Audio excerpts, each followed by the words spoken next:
এই হলো আমাদের পল্লী বিদ্যুতের অবস্থা। দেখেন রাস্তার উপরে নদী, এই নদী পুরা রাস্তার এই অবস্থা। এই হলো পল্লী বিদ্যুৎ, আমাদের পল্লী বিদ্যুতের ওভারব্রিজ। দেখেন ওভারব্রিজের সিঁড়ি ওঠা, এদিক দিয়ে যাবে মানুষ, ওই পারে গাড়ি ঘোড়া যাচ্ছে।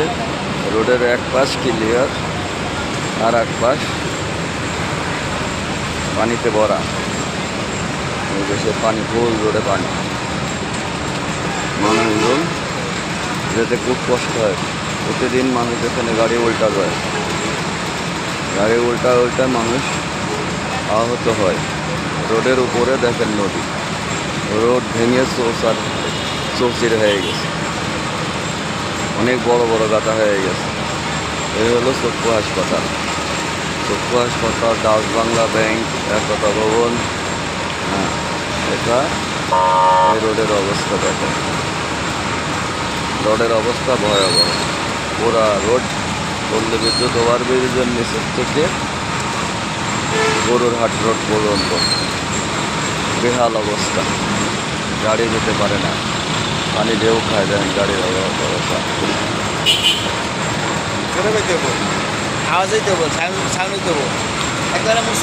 এখানে এক শালায় ফল বেছে, এই শালায় খালি ফলে নোংরা নিচে ফেলায়। আমি প্রশাসনের অবগতি করতে যে প্রশাসন কেন এই শালা ফল আলাগ ধরে না। এই শালা যত ময়লা এই জায়গায় ফেলে, আর এক শালা আনারস বেছে, এই শালাও এই জায়গায় সব ময়লা ফেলে। এখানে যারা পথযাত্রী তাদের খুব কষ্ট হয় হেঁটে যাওয়া আসা।